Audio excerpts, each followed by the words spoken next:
wabarakatuh.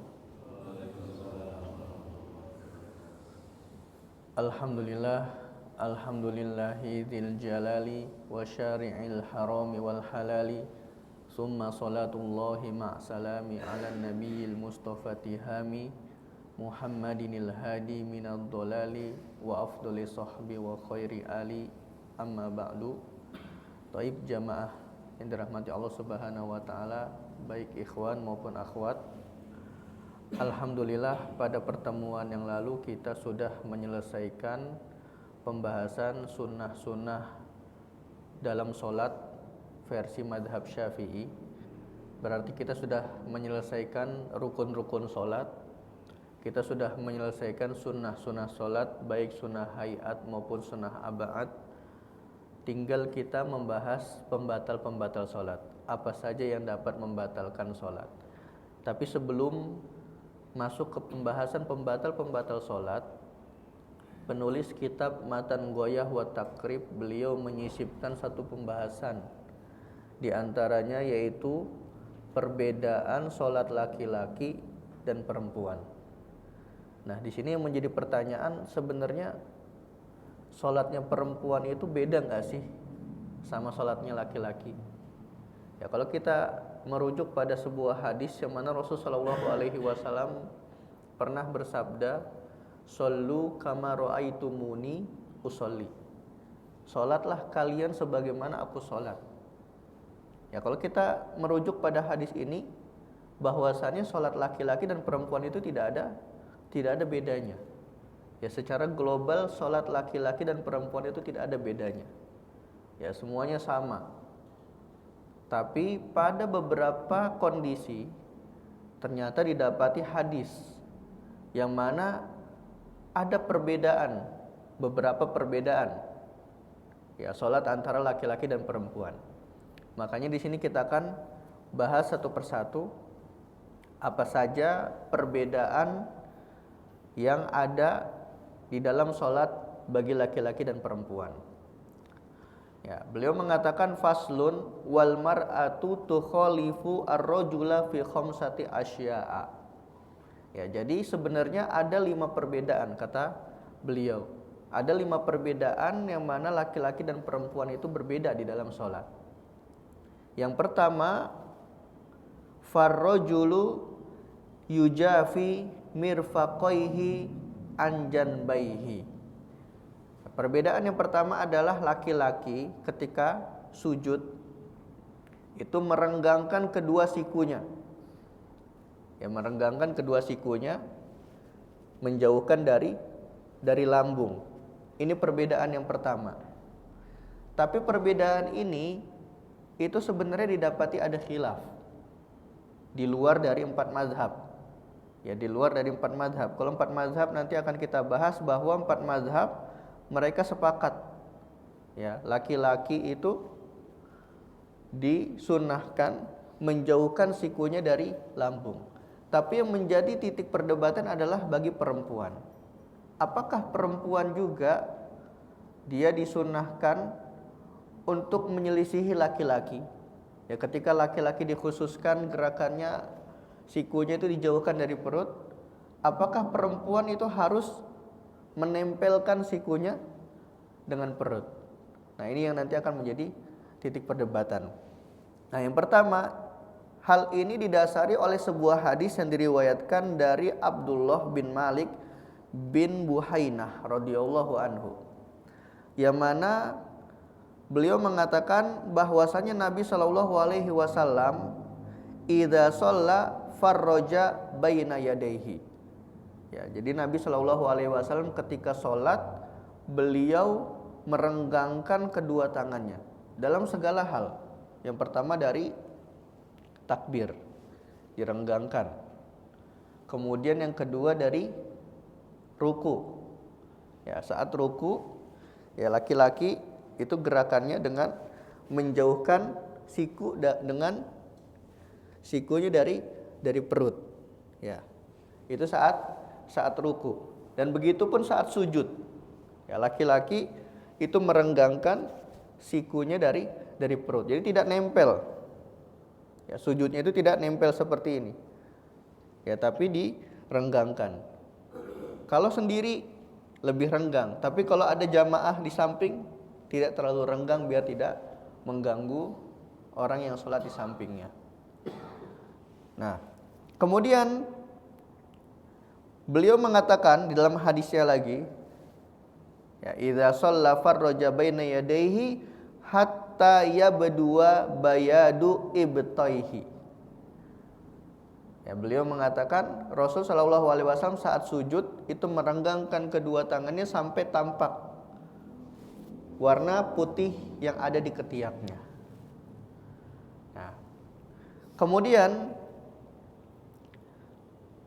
beliau juga mengatakan dalam sebuah hadis lain yang diriwayatkan dari Abu Humaid radhiyallahu anhu di dalam sifat sholatnya Nabi Shallallahu Alaihi Wasallam, beliau mengatakan wa idza sajada farraja baina fakhidaihi ghairu hamilin batnahu an syai'in min fakhidaihi.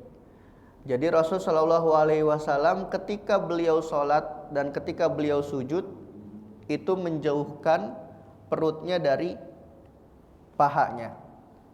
Ya, jadi sujudnya itu enggak nempel. Ya, tapi perutnya dengan paha itu jauh.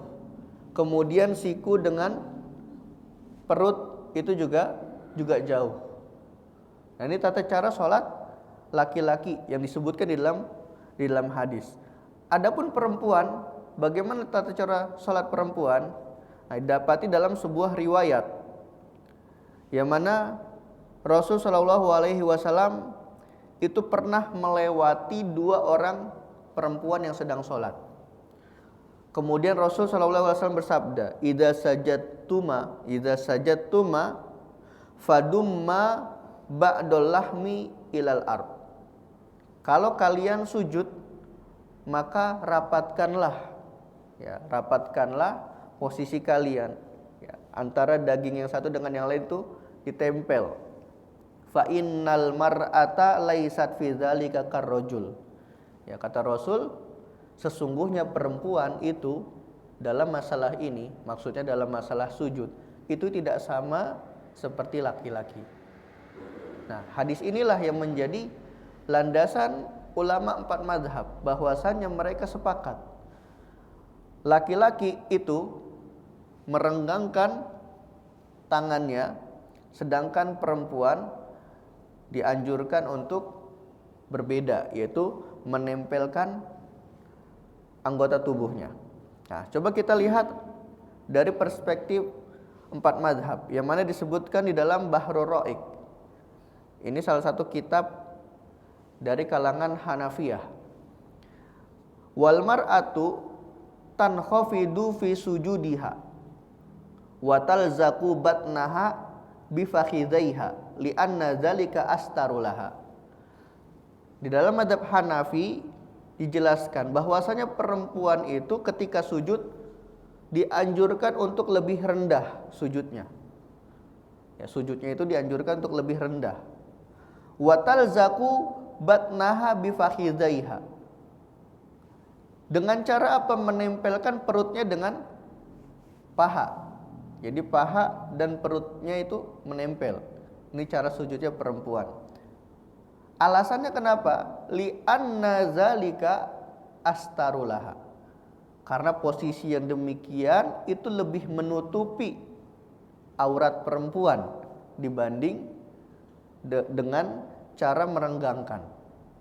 Ya, dalam mazhab Hanafi disebutkan seperti itu.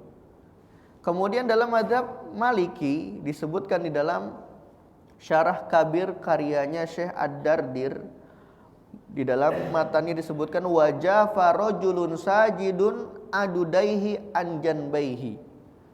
Laki-laki ya, kalau mau sujud kata beliau itu merenggangkan anggota tubuhnya. Ya, direnggangkan. Jadi sikunya itu jangan menempel dengan perut. Bi khilafi imra'atin fatadumma. Beda halnya dengan perempuan. Kalau perempuan itu dirapatkan. Ya, ini dalam versi mazhab Maliki.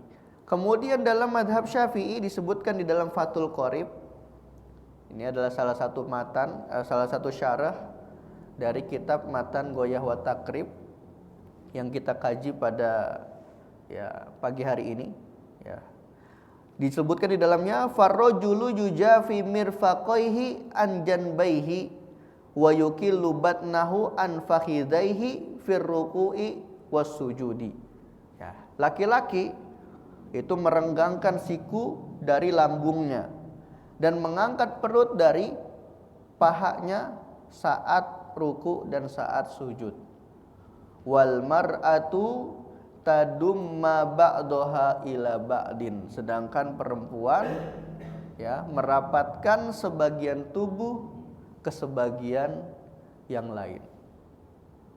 Nah, dan yang terakhir itu dari versi madhab Hambali, disebutkan di dalam kitab Al-Mughni karyanya Ibnu Qudamah Al-Maqdisi rahimahullahu taala, wal mar'atu karrajuli fi zalika kullihi.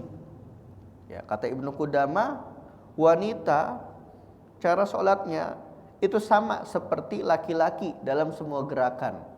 Illa, kata beliau, kecuali annaha tajma'u nafsaha fir ruku'i was sujud. Ya, dikecualikan kalau sujud dan ruku, ya, perempuan itu merapatkan dirinya. Ya, jadi posisi perempuan itu lebih rapat daripada laki-laki.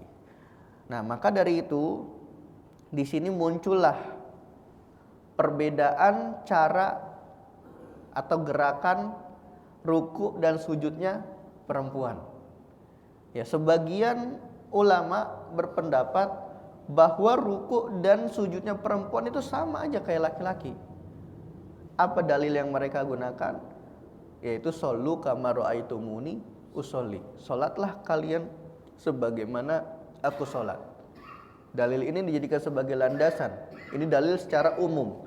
Artinya ketika Rasul mengatakan lihatlah, salatlah kalian sebagaimana kalian melihatku salat, ini tidak dipisahkan, tidak dibedakan antara laki-laki dan perempuan.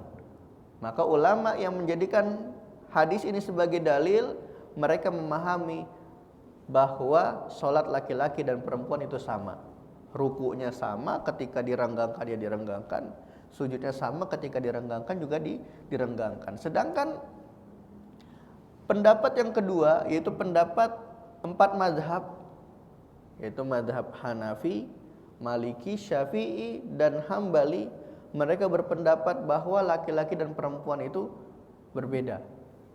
Ya, apa yang membedakan? Kalau laki-laki posisi ruku dan sujudnya itu lebih renggang, sedangkan perempuan posisi ruku dan sujudnya itu dirapatkan. Nah, ketika dari argumentasi yang kedua ini, maka muncullah 2 metode ruku dan sujud yang ada. Ya, makanya kalau perempuan itu rukunya seperti ini. Ya, ada sebagian ulama yang berpendapat rukunya perempuan itu tidak terlalu nunduk. Jadi hanya seperti ini. Biar sikunya itu menempel dengan perutnya. Dan punggung ini tidak lurus. Ya, punggungnya cuma seperti ini. Ini ada yang berpendapat seperti ini, seperti yang dianut oleh sebagian Hanafiyah. Ya, mazhab Hanafi perempuannya ya rukunya seperti ini. Kenapa seperti ini? Ya, karena di dalam mazhab Hanafi alasan perempuan itu merapatkan tubuhnya supaya lebih terjaga. Ya. Adapun kalau lebih turun, itu menurut mereka dianggap kurang menjaga. Makanya untuk lebih memperketat penjagaan, itu rukunya hanya seperti ini. Ini pendapat yang pertama. Nah, atau cara yang pertama. Cara yang kedua, rukunya tetap sama. Hanya saja siku itu menempel dengan perut, ya, dengan cara menempelkannya. Tapi sama ininya. Ya, punggungnya itu lurus. Nah, itu cara cara ruku, ya, cara ruku perempuan bagi yang mengambil pendapat kedua tadi, ya, yang menyatakan bahwa ada perbedaan cara sholat antara laki-laki dan perempuan. Nah, sedangkan sujudnya, ya sama sujudnya juga ada yang berpendapat bahwa sujud perempuan itu sama aja seperti laki-laki, ya, dengan merenggangkannya. Nah, dan dijauhkan antara paha dan perut. Nah, tapi menurut pendapat yang kedua, caranya paha itu ditempel ke perut, kemudian siku ini menempel juga rapat. Ya, seperti ini. Itu cara sujudnya perempuan menurut 4 mazhab. Meskipun kita tetap menganggap adanya perbedaan pendapat di sana. Ada yang betul-betul mengingkari, tidak ada perbedaan sholat antara laki-laki dan perempuan. Itu ada yang mengingkari. Karena apa? Berdasarkan hadis tadi, shollu kama ra'aitumuni usolli. Sedangkan yang menganggap ada perbedaan antara laki-laki dan perempuan berdasarkan hadis yang diriwayatkan oleh Imam Al-Baihaqi tadi, yang mana Rasulullah SAW melewati 2 orang perempuan, kemudian Rasul melihat cara sholat 2 orang perempuan itu sama seperti laki-laki, dan beliau memberitahu bahwasannya dalam masalah ini, maksudnya sujud dan ruku, kalian itu berbeda dengan perempuan, dengan laki-laki. Sedangkan selainnya ya sama saja antara laki-laki dan perempuan. Tapi dalam masalah sujud dan ruku, kata Rasulullah SAW, kalian tuh berbeda dengan laki-laki. Ya, bahkan termasuk dalam masalah takbir. Ya, kalau kita mengambil pendapat yang kedua, pendapat 4 mazhab, yang mana perempuan itu dianjurkan untuk merapatkan anggota tubuhnya dalam sholat, ya, termasuk dalam masalah mengangkat tangan.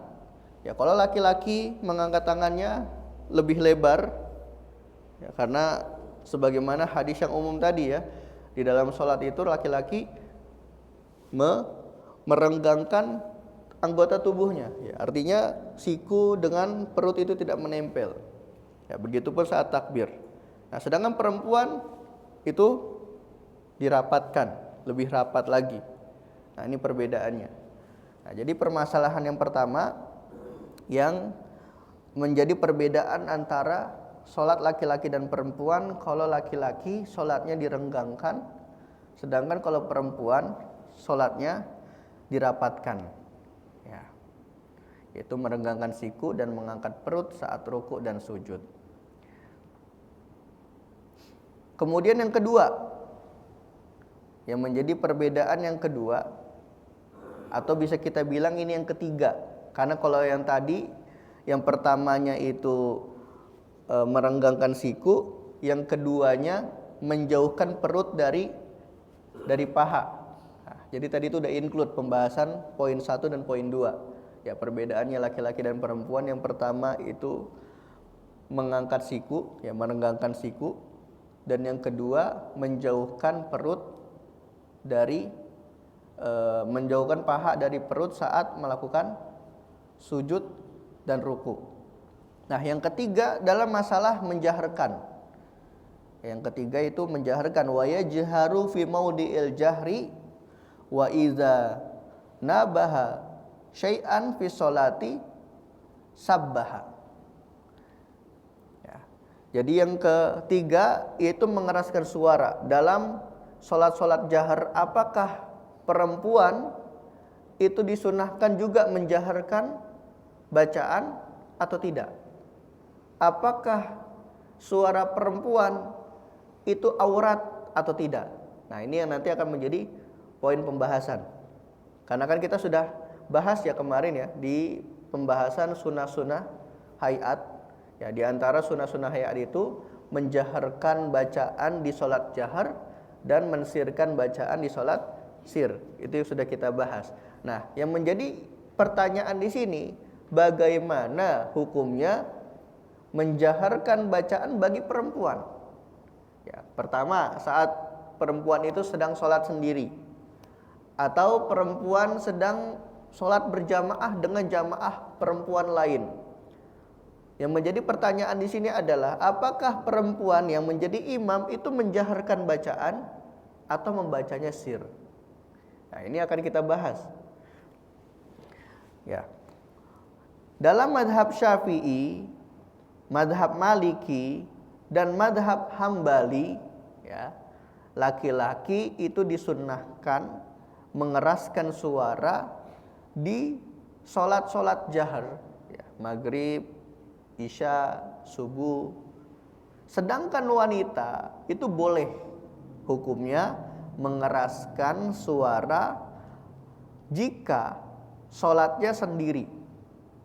Yang pertama, jika sholatnya sendiri. Ini menurut siapa? Menurut madhab Syafi'i, menurut madhab Maliki, menurut madhab Hambali. Ya, menurut tiga madhab ini kalau laki-laki disunahkan, ya, membaca dengan jahar, ya, pada sholat-sholat jahar, ya. Sedangkan perempuan menurut tiga madhab ini hukumnya boleh, tapi ada syaratnya. Tidak serta-merta boleh secara secara umum, ya, tanpa syarat. Makanya disebutkan hanya jika sholat sendiri, itu yang pertama. Yang kedua, atau bersama mahram, ya, ketika dia sedang sholat di rumah, kemudian yang ada di rumah itu hanya mahramnya saja, nah, itu boleh juga, ya, dia menjaharkan suaranya. Atau sesama perempuan, ya, atau sesama perempuan. Misalnya seorang perempuan itu menjadi imam bagi perempuan lain, maka di sini juga boleh hukumnya bagi seorang perempuan menjaharkan bacaan pada sholat jahriyah. Ya. Nah, sedangkan dalam mazhab Hanafi, nah ini mazhab yang berbeda dari tiga mazhab lainnya. Dalam mazhab Hanafi, wanita mutlak disunnahkan untuk mensirkan suaranya. Ya, dalam mazhab Hanafi, pokoknya perempuan kalau sholat, baik itu sholatnya jahriyah, pokoknya bacaannya sir. Mau dia sholatnya sendiri atau sholatnya bersama perempuan lain, pokoknya disunahkannya itu membaca sir.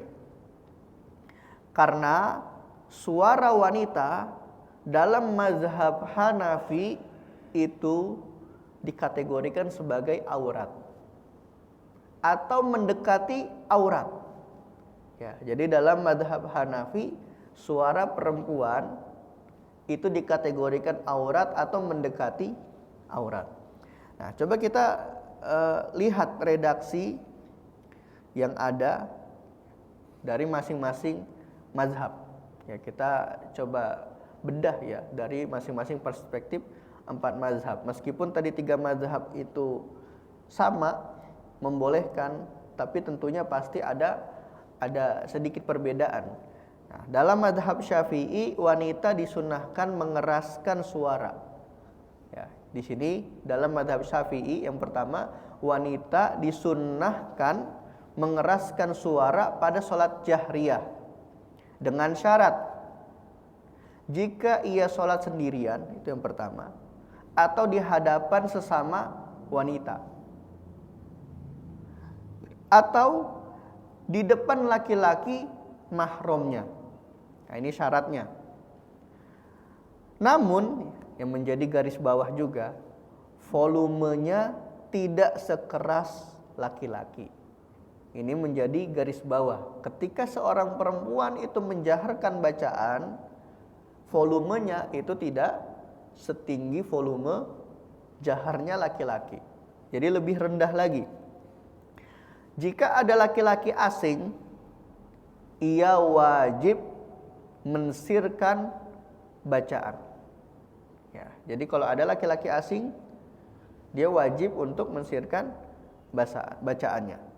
Nah, ini disebutkan di dalam kitab Al-Majmu' Syarah Muhadzab karyanya Imam An-Nawawi. Yang mana Imam An-Nawawi mengatakan wa ammal mar'atu faqala ashabuna. Adapun perempuan menurut ashabu Syafi'iyah, in kanat tusolli khaliyatan au bihadratin nisa au rijali maharim jaharat fil qiraah. Adapun perempuan kalau dia sholat sendirian atau sholat di hadapan perempuan lainnya atau sholat di hadapan laki-laki yang memang mahramnya, ya, dia menjaharkan bacaannya. Sawaun sholat munfaridatan au jama'atan, baik dia sholat sendiri atau sholat berjamaah. Walakin yakunu jahruha ahfadha min jahri rajul, akan tetapi volume jaharnya perempuan itu lebih rendah daripada volume jaharnya laki-laki. Wa in kanat tusolli bihadrati ajanib asarrat, tapi kalau perempuan tadi itu sholat dan ada laki-laki asing yang hadir di sana yang kemungkinan mendengar suaranya, maka perempuan tadi itu disunnahkan untuk mensirkan bacaan. Ini dalam perspektif mazhab Syafi'i. Kemudian dalam perspektif mazhab Maliki, dalam mazhab Maliki juga disebutkan membatasi suara wanita. Ya, definisi jahar bagi wanita adalah jika suaranya itu bisa didengar oleh dirinya dan orang yang berada langsung di sampingnya. Ini jahar menurut Malikiyah. Jadi jahar menurut Malikiyah itu ketika ada seorang perempuan yang membaca, nah dia yang membaca ini mendengar dan orang yang di sampingnya itu mendengar. Adapun yang di belakangnya itu tidak mendengar. Itu definisi jahar menurut Malikiyah. Ya, jadi definisi jahar bagi wanita adalah jika suaranya itu didengar oleh dirinya sendiri dan orang yang berada langsung di sampingnya. Jika melebihi batas tersebut dalam mazhab Maliki hukumnya makruh. Ya. Jadi kalau ada perempuan yang menjaharkan bacaan lebih dari volume yang tadi sudah disebutkan dalam definisi Malikiyah, maka hukumnya makruh. Nah, makanya tadi saya katakan meskipun ketiga mazhab ini sama-sama membolehkan perempuan itu menjaharkan bacaan, tapi definisi jahar setiap mazhab itu berbeda. Ya, kalau Syafi'iyah tadi tidak membatasi seperti Malikiyah. Malikiyah ini lebih ketat lagi, ya. Jahar menurut Malikiyah bagi perempuan itu hanya sekedar si perempuan yang membaca itu yang mendengar dan orang yang di sampingnya. Sedangkan jahar menurut Syafi'iyah itu lebih tinggi sedikit, ya, lebih tinggi lagi. Orang yang di belakangnya pun masih bisa mendengar, hanya saja memang volumenya tidak sekeras laki-laki. Ya, disebutkan di dalam kitab Syarah Kabir karya Syekh Ad-Dardir, wa jahrun bi fardin wa a'lahu ay al-jahri lirrajul isma'u man khalfahu walil mar'ati isma'u nafsiha wa man yaliha. Ya, perbedaan jahar laki-laki dan perempuan bagi dalam mazhab Malikiyah, ya, yaitu dikatakan al-jahru lirrajul isma'u man khalfahu. Jahar bagi laki-laki yaitu dapat atau memperdengarkan qiraah, memperdengarkan bacaan siapapun yang ada di belakangnya. Walil mar'ati isma'u nafsiha wa man yaliha. Sedangkan perempuan itu memperdengarkan dirinya sendiri dan orang yang ada di sampingnya. Itu saja. Ya. Fa'in zadat ala zalika kuriha. Kalau ada perempuan yang jaharnya volumenya ditambah dari itu, maka hukumnya makruh. Bal haruma in khifa al fitnatu bi sautiha. Bahkan bisa sampai derajat haram kalau karena mendengar suaranya itu bisa terkena fitnah. Ya, jadi kalau ada fitnah justru malah diharamkan. Ya. Kemudian dalam mazhab Hambali yaitu sama seperti Syafi'iyah, wanita boleh mengeraskan suara jika tidak ada laki-laki asing. Namun jika ada laki-laki asing yang bukan mahramnya, ia wajib melirihkan atau mensirkan suaranya, sebagaimana disebutkan di dalam kitab Al-Mughni karya Ibnu Qudamah, wa tajharul mar'atu fi sholatil jahri Ya, disunahkan bagi perempuan menjaharkan bacaannya pada sholat-sholat jahriyah. In kanat tusolli wahdaha, kalau dia sholat sendiri. Au ma'anisai au maharima, atau sholat bersama perempuan lain, atau sholat bersama mahramnya. Wa in kana hunaka ajanib asarrat, kalau di sana ada orang asing, laki-laki asing yang bukan mahramnya, maka dia diwajibkan untuk mensirkan bacaannya. Illa ayyakunal imamu jaharo fatajharu bitakbin, hanya saja kecuali jika imamnya itu laki-laki kemudian menjaharkan bacaan, maka perempuan tadi juga disunahkan menjaharkan takmin, menjaharkan amin. Ini dalam madhab Hambali. Wala tajharu bil qiraati, dan tidak menjaharkan bacaan illa ayyakuna mimman yasma'u sautaha ghairu maharimiha.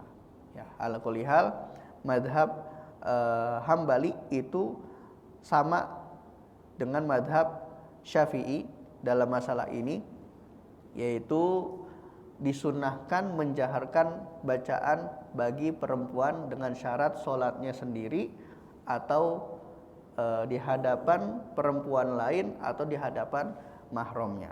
Nah, sedangkan yang terakhir itu madhab Hanafi, suara wanita dalam madhab Hanafi ini dipandang sangat dekat dengan batasan aurat. Ya, disebutkan di dalam kitab Al-Mabsut karya Imam As-Sarkhasi, wal mar'atu la tajharu bil qiraati fi syai'in minas sholati. Pokoknya sholat apapun, mau sholat sir, mau sholat jahar, itu dalam madhab Hanafi perempuan itu dilarang untuk menjaharkan bacaan. Kenapa? Li'anna sautaha auratun. Dalam madhab Hanafi suara perempuan itu aurat. Tapi menurut 3 madhab lainnya suara perempuan itu bukan aurat. Ya, menurut 3 madhab lainnya suara perempuan bukan aurat. Hanya saja jika dikhawatirkan adanya fitnah, ya ini yang menjadi sebab perempuan itu dianjurkan untuk menurunkan volume suaranya. Ya, li'anna sautaha auratun kal aurati fi haqqi fitnatil istima'. Ya, karena suara perempuan ini dia aurat, ya maka dalam madhab Hanafi sholat apapun, mau dia sholat sendiri juga tidak boleh untuk menjaharkan bacaan. Ya, sama halnya kayak kita, ya kan kita disyaratkan untuk menutup aurat ya ketika sholat, pakai pakaian. Nah, mau kita sholatnya sendiri atau berjamaah, kita wajib pakai pakaian, kita wajib menutup aurat. Pertanyaannya, apakah kalau kita sholat sendiri boleh nggak pakai pakaian? Tidak boleh ya, tetap tidak sah sholat kita. Ya begitupun analoginya dalam madhab Hanafi. Karena suara perempuan itu aurat, maka mau dia sholat sendiri atau berjamaah tidak dianjurkan untuk menjaharkan bacaan karena dianggap sebagai aurat. Ya, ini dia yang kedua. Jadi perbedaan yang kedua adalah laki-laki itu menjaharkan bacaan, sedangkan perempuan ya watakfidu sautaha bihadratir rijali al ajanib. Ya, sedangkan perempuan itu merendahkan suaranya, melirihkan suaranya saat ada laki-laki asing yang bukan mahramnya. Ya, dan ini didasari oleh hadis yang didasari oleh firman Allah Ta'ala, fala takhda'na bil qawli fayatma alladhi fi qalbihi maradun. Ya, janganlah ya kalian meninggikan suara. Ya, janganlah kalian meninggikan suara. Takhda'na bil qawli di sini tulayyin kalamakum.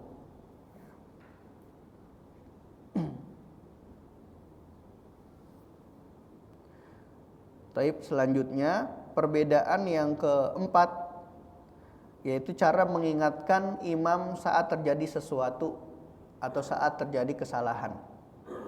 Ya, ini perbedaan yang keempat.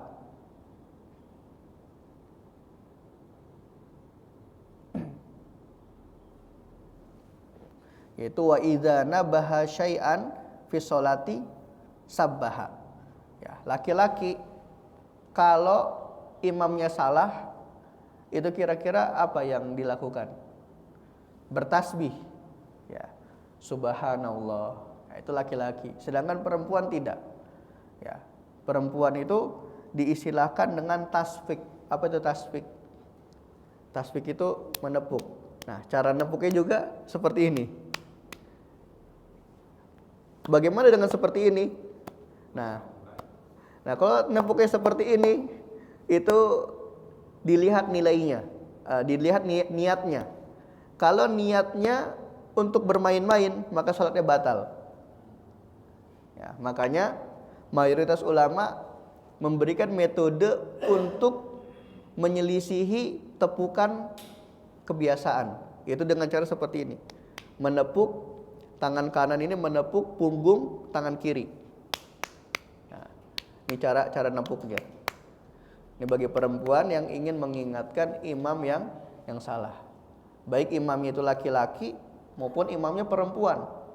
Ya, jangan sampai kita mikirnya, oh kalau imamnya perempuan berarti boleh dong subhanallah. Enggak, tetap caranya itu dengan tasfik. Ya, mau imamnya laki-laki ataupun perempuan, pokoknya caranya tasfik. Ya. Jadi permasalahan ini 4 mazhab sepakat jika ada kekeliruan imam atau ada urusan mendesak, ya, laki-laki mengingatkan dengan cara membaca tasbih, sedangkan perempuan itu dengan cara menepuk tangan.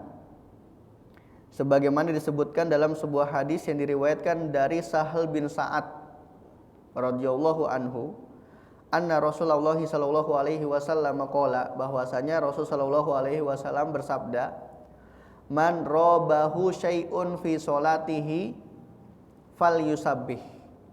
Barang siapa yang terjadi sesuatu atau mengalami sesuatu di dalam sholatnya, yaitu entah lupa, entah menambah gerakan, ya, falyusabbih, maka bertasbihlah. Ya, ingatkanlah dia dengan tasbih. Fa innahu idza sabbaha ultufita ilaihi. Karena sesungguhnya seorang imam, kalau dia sedang fokus jadi imam dan ternyata dia nggak sadar melakukan kesalahan, ada makmum yang sadar, kemudian makmum itu mengatakan subhanallah, maka imam itu akan sadar, oh kalau dia itu sedang melakukan kesalahan. Wa inna matasfiqul linisa. Adapun bagi perempuan itu anjurannya adalah tasfik. Ya, tidak mengucapkan subhanallah, tapi tasfik. Nah, metode tasfik yang benar yang diajarkan oleh ulama seperti apa? Yang disebutkan di dalam penjelasan Syekh Dr. Adib Bago, beliau mengatakan at-tasfiqu huna doroba zahirul kaf al-yusra bibatini al-kaf al-yumna. Ya. Jadi atau dorbu zahiril kafi al-yusra bibatinil kafi al-yumna, yaitu dengan cara memukul, ya, bagian zahir tangan kiri menggunakan bagian dalam tangan kanan. Yaitu seperti ini. Jadi bagian luar tangan kiri itu dipukul oleh bagian dalam tangan kanan.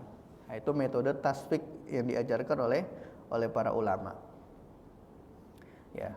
Kemudian yang keempat, ya, perbedaan yang terakhir, yaitu yang kelima, wa auratur rajuli ma baina surratihi wa rukbatayhi.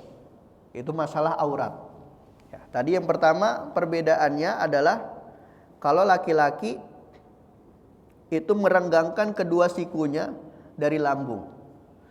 Yang kedua, laki-laki mengangkat atau menjauhkan perutnya dari kedua paha saat ruku dan sujud. Sedangkan perempuan saat ruku dan sujud itu menempelkan anggota tubuhnya, karena itu dianggap lebih menutup.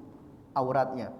Kemudian yang ketiga, laki-laki menjaharkan suara ya di sholat-sholat jahriyah. Adapun perempuan boleh menjaharkan suara tapi dengan syarat ya tidak ada laki-laki asing yang bukan mahram. Kalau ada laki-laki asing yang bukan mahram, maka dia diperintahkan untuk menurunkan volumenya, yaitu untuk mensirkan bacaannya. Kemudian perbedaan yang keempat, jika terjadi sesuatu di dalam sholat, laki-laki itu membaca tasbih, sedangkan perempuan melakukan tasfik, yaitu memukul zohir tangan kiri dengan batin tangan kanan. Nah, yang terakhir yaitu aurat laki-laki. Aurat laki-laki antara pusar dan lutut, sedangkan aurat perempuan ya nanti kita akan bahas. Ternyata aurat di dalam mazhab Syafi'i itu ada dua macam. Ada aurat di dalam sholat dan ada aurat di luar sholat. Ya, aurat di dalam sholat itu berbeda nanti dengan aurat di luar sholat.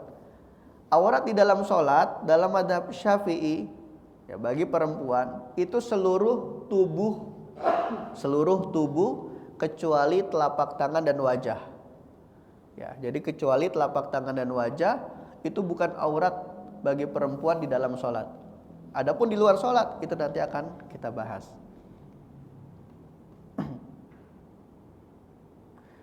Ya, batasan aurat dalam sholat. Yang pertama kita akan bahas dalam perspektif mazhab Hanafi. Ya, batasan aurat laki-laki menurut mazhab Hanafi itu dari pusar hingga lutut. Ya, dari pusar hingga lutut. Ini di dalam sholat ya. Dan lutut itu termasuk aurat. Dalam mazhab Hanafi lutut termasuk aurat. Jadi aurat dalam mazhab Hanafi adalah bagi laki-laki antara pusar dan lutut. Dan lutut itu sendiri adalah aurat. Jadi tidak boleh disingkap. Kalau lutut itu tersingkap bagi laki-laki, maka sholatnya batal. Ya, ketika sholat, entah sujud atau ruku, kemudian lututnya tersingkap, maka sholatnya batal dalam mazhab Hanafi. Karena lutut itu sendiri adalah bagian dari aurat. Sedangkan batasan aurat perempuan bagi dalam mazhab Hanafi itu seluruh tubuh kecuali wajah, kedua telapak tangan, dan kedua telapak kaki bagian bawah. Jadi kaki dalam mazhab Hanafi itu bukan aurat perempuan. Makanya kalau yang umroh atau haji itu lihat di sana ada perempuan Turki biasanya. Itu sholat tanpa pakai kaos kaki. Ya, jangan langsung kita katakan sholatnya tidak sah. Kenapa mereka melakukan hal tersebut? Karena ada landasannya. Dalam mazhab mereka Hanafiyah, Turki ini banyak di sana Hanafi mazhabnya. Itu kaki itu bukan aurat di dalam sholat. Sehingga ketika mereka perempuan-perempuan Hanafiyah ini sholat tanpa kaos kaki, sholatnya tetap sah. Jangan sampai kita menghukuminya dalam perspektif masyarakat kita. Misalnya Indonesia banyak mayoritasnya itu Syafi'iyah, yang mana ya sudah wajarnya perempuan kalau sholat itu pasti selalu menutup kaki, pakai kaos kaki, entah pakai mukena gitu ya. Tiba-tiba main ke Mekah, ngelihat ada perempuan yang sholatnya nggak pakai kaos kaki, langsung kita katakan, ente sholatnya tidak sah. Nggak bisa kayak gitu. Karena apa? Karena antara Indonesia dengan Turki itu mazhabnya berbeda. Ya, bahkan Indonesia dengan Cina, ya Cina yang Muslim, itu juga mereka menganut mazhabnya Hanafi. Ya, dulu waktu di Sudan itu orang-orang Cina itu ketika minta daras ke syekh itu nggak mau ikut daras kita yang di orang-orang Indonesia, orang Asia itu Syafi'i biasanya ngambilnya. Nah, kalau orang Cina itu ngambilnya Hanafi karena memang mayoritas orang Cina itu mazhabnya Hanafi yang Muslim. Nah, dan ini disebutkan di dalam kitab Al-Ikhyar li Ta'lil Al-Mukhtar, auratul rajuli minas surrati ila rukbah. Auratnya seorang laki-laki itu dari pusar ke lutut. Wasurratu laisat bi auratin wa rukbatu auratun. Kata dalam mazhab Hanafi, pusar itu sendiri bukan aurat, sedangkan lutut itu adalah aurat. Wa badanul mar'ati al-hurrati kulluhu auratun. Dan tubuh perempuan yang merdeka semuanya itu aurat. Illa wajhaha wa kaffaiha wa qadamaiha. Kecuali wajahnya, kedua telapak tangannya, dan kedua telapak kakinya. Jadi Hanafiyah menganggap batasan aurat perempuan di dalam sholat itu seluruh tubuh kecuali wajah, kedua telapak tangan, dan kedua telapak kaki. Itu. Nah, kemudian bagaimana dalam mazhab Syafi'i? Disebutkan batasan laki-laki yaitu area antara pusar dan lutut. Sama ya, laki-laki antara pusar dan lutut. Dan pusar dan lutut itu sendiri bukan aurat. Ya, kalau dalam mazhab Syafi'i, pusar dan lutut itu bukan aurat. Jadi auratnya itu apa? Yang mana? Area antara pusar dan lutut. Area antara pusar dan lutut itulah auratnya. Pusar dan lutut itu bukan aurat, tapi wajib ditutup. Kenapa? Karena ada sebuah kaidah. Dalam mazhab Syafi'i ada sebuah kaidah fiqhiyah, ma la yatimmul wajib illa bihi fahuwa wajib. Sesuatu yang wajib kalau tidak bisa disempurnakan atau tidak sempurna tanpa sesuatu lain, maka sesuatu lain ini bisa menjadi wajib hukumnya. Menutup aurat apa hukumnya? Wajib. Aurat laki-laki dalam mazhab Syafi'i itu antara pusar dan lutut. Pusar dan lutut itu bukan aurat. Tapi kita tidak bisa menutup aurat dengan sempurna tanpa menutup pusar dan lutut. Maka menutup pusar dan lutut itu hukumnya wajib. Sesuai dengan kaidah ma la yatimul wajib illa bihi fahuwa wajib. Sesuatu yang wajib kalau tidak sempurna kecuali dengan mengerjakan sesuatu lain, maka sesuatu lain ini hukumnya menjadi wajib. Ya. Itu aurat laki-laki dalam mazhab Syafi'i. Jadi sama ya antara pusar dan lutut, hanya saja bedanya kalau Hanafiyah menganggap pusar itu bukan aurat, lutut itu aurat. Kalau Syafi'iyah menganggap pusar dan lutut bukan aurat, tapi keduanya tetap wajib ditutup. Nah, sedangkan batasan perempuan dalam mazhab Syafi'i itu seluruh tubuh. Tentu ini kita bahas di dalam sholat. Aurat di dalam sholat. Jangan sampai nanti kita pukul rata nih. Ya, biar tahu ya Syafi'iyah yang lain yang mengaku sebagai mazhab Syafi'i bahwasanya menutup wajah itu bagian dari kewajiban nanti dalam mazhab Syafi'i. Nah, ini yang dibahas di sini adalah aurat di dalam sholat. Ya, auratur rajuli ma baina surratihi wa rukbatihi. Aurat laki-laki itu antara pusar dan lutut. Wal mar'atul hurrah kulluha illal wajha wal kaffain. Zohran wa batinan ilal ku'ain.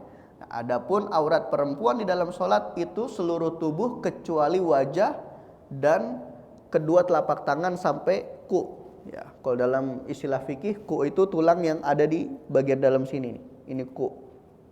Karena kalau di sebelah sini itu disebut sebagai rusuk. Nah, ini ku. Ini batasannya. Jadi batasan perempuan itu boleh menampakkan tubuhnya di dalam sholat itu wajah dan tangan. Ya. Kalau dalam mazhab Syafi'i boleh telapak depan, belakang ya. Punggungnya juga boleh. Nah, sampai ku sini. Berarti kalau udah melebihi kebuka gini itu nggak boleh, nggak sah. Ya, harus ditutup. Iya. Nah, ini sama berdasarkan kaidah tadi, menutup sebagian sini juga hukumnya wajib. Iya, karena harus tertutup gitu. Nah, jadi perempuan dalam sholat itu auratnya seluruh tubuh kecuali wajah dan tangan sampai ku tadi, yaitu sampai tulang yang ini. Apa ya kalau dalam bahasa Indonesianya? Tulang ini. Kan ada tulang di sini. Iya. Ini tulang pergelangan ini kalau dalam bahasa Arab namanya ku. Enggak tahu kalau dalam bahasa Indonesia apa. Nah, kemudian dalam mazhab Maliki. Dalam mazhab Maliki aurat laki-laki ya ada dua macam. Ada aurat mughallazo dan juga ada aurat mukhaffafah. Nah, ini Malikiyah nih membagi antara aurat laki-laki itu ada dua. Ada mughalazoh yang berat, ada juga aurat yang ringan, yaitu mukhafafah. Aurat mughalazoh yang berat itu adalah kemaluan dan dubur. Sedangkan aurat yang ringan, yang mukhafafah, seluruh area antara pusar dan lutut. Dan pusar dan lutut itu tidak termasuk aurat. Ya, dalam mazhab Maliki, pusar dan lutut tidak termasuk aurat. Ya, hampir mirip dengan muridnya, yaitu Imam Syafi'i. Ya, karena Imam Syafi'i ini muridnya Imam Malik, gitu ya. Jadi memang ya wajar saja sebagian pendapatnya itu ada kesamaan. Begitu nanti dengan Imam Ahmad bin Hambal yang selaku muridnya Imam Syafi'i.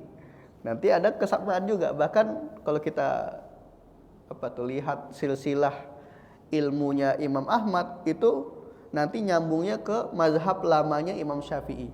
Ya, beliau termasuk penganut mazhab qadim Imam Syafi'i.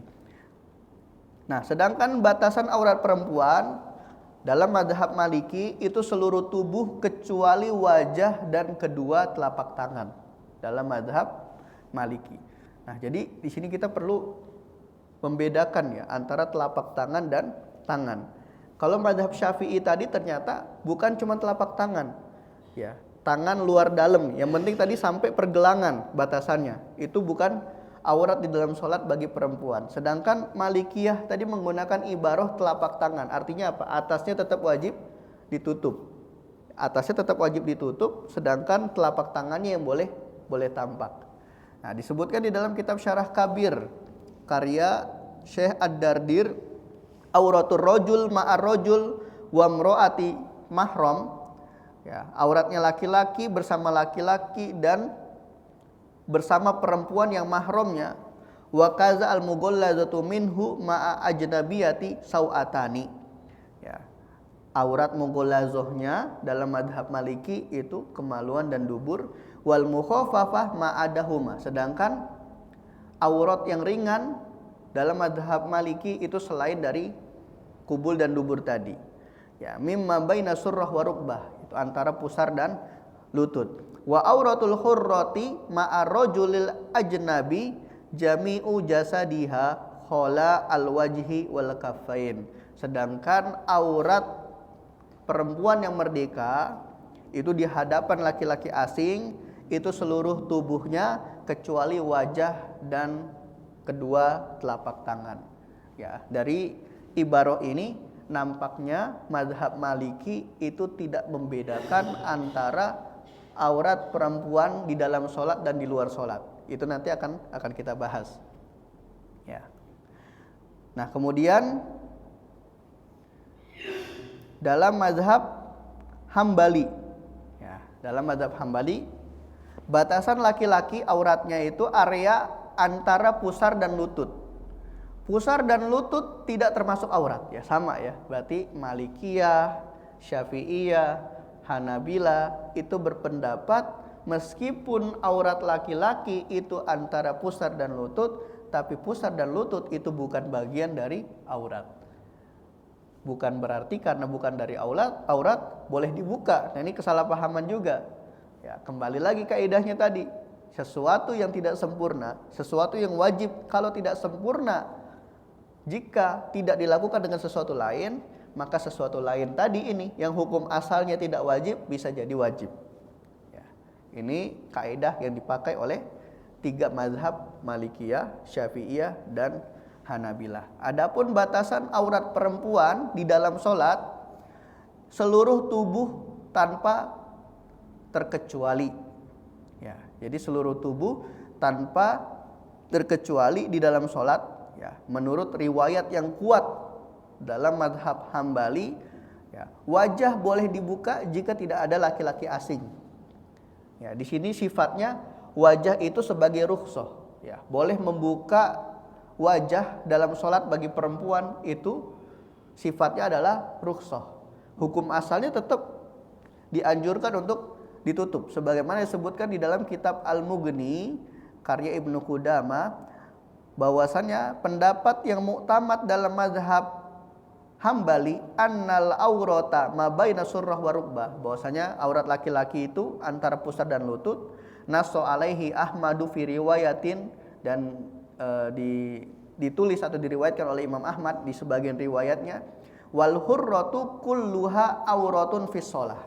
Adapun perempuan yang merdeka seluruh tubuhnya itu adalah aurat di dalam salat, illa wajhaha, kecuali wajahnya, wa fi raq'ataini ay al-kaffaini riwayatani.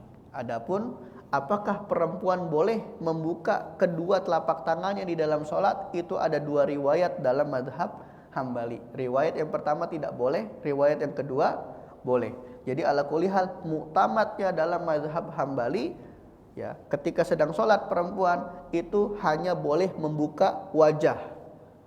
Tangan itu hukum asalnya tidak boleh.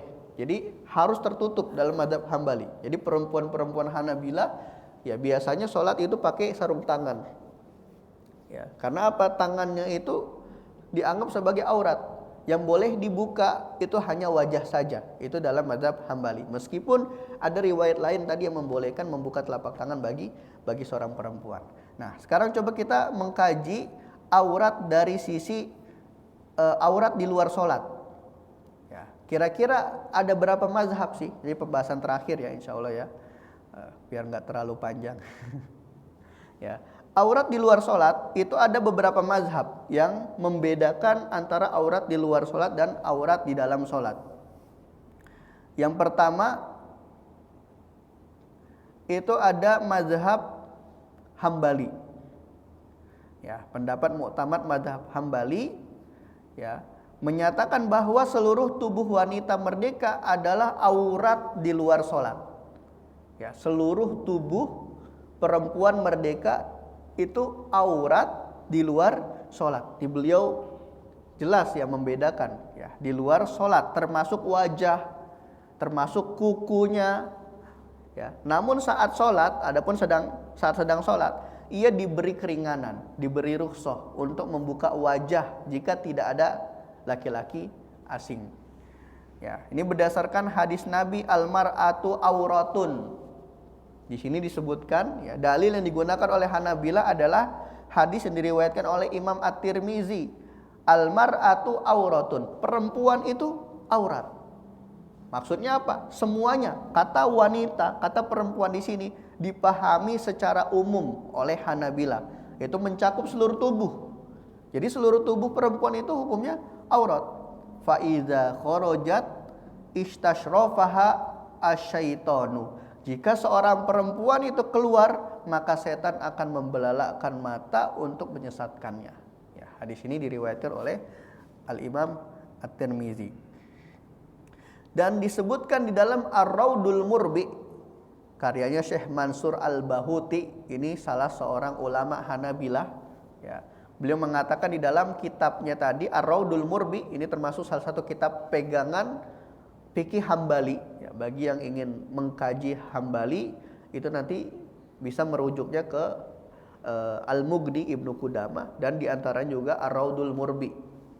Nah, disebutkan wal hurratu al-balighatu kulluha auratun fis sholati hatta zafruha wa sya'ruha. Ya, perempuan merdeka yang sudah balik seluruh tubuhnya aurat. Fis sholati, bahkan di dalam sholat. Hatta zafruha wa sya'ruha, bahkan sampai kuku-kukunya dan sampai bulu-bulu yang ada dalam tubuhnya. Illa wajhaha, kecuali wajahnya. Wa amma kharijas sholati, adapun aurat perempuan di luar sholat, fakulluha auratun hattal wajhi wa alaihi satruhu anil ajanib. Ya, sedangkan aurat perempuan di luar sholat itu seluruh tubuh, bahkan sampai wajah.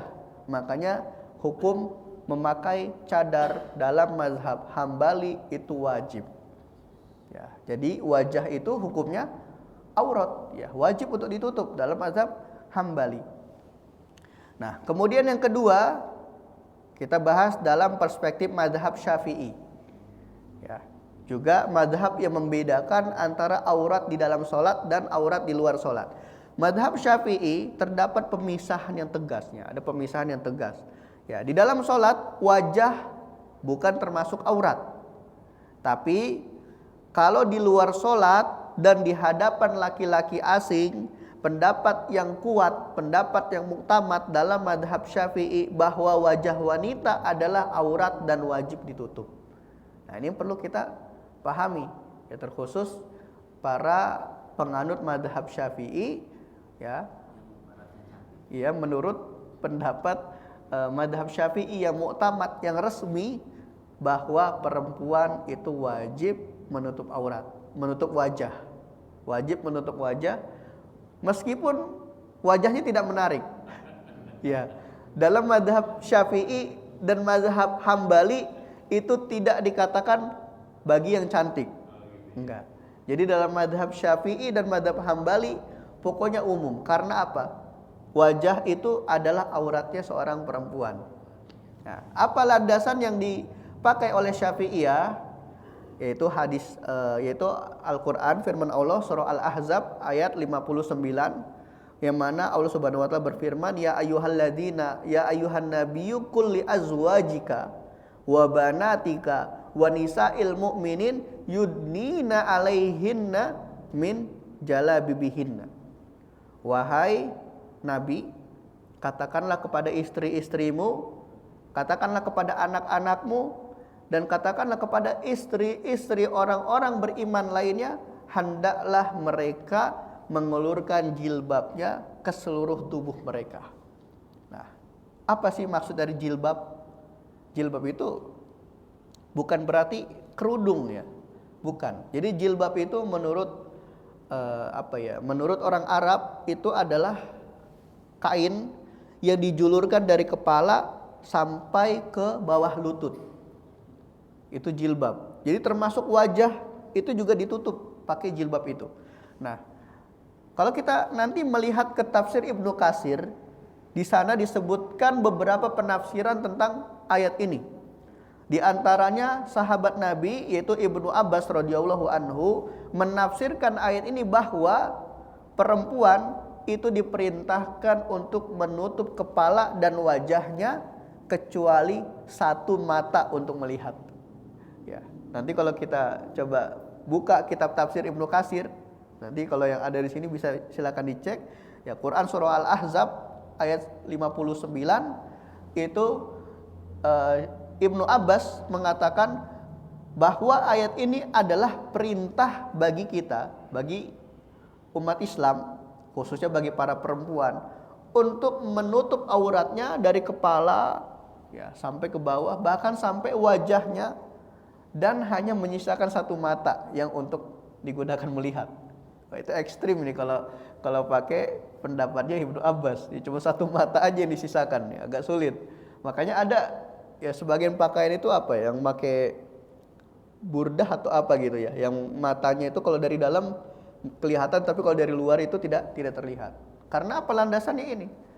Perkataan Ibnu Abbas yang mana beliau menafsirkan firman Allah Ta'ala, ya, yudnina, dikatakan yudnina alaihinna min jalabibihin, ya, untuk mengulurkan jilbabnya ke seluruh tubuh mereka.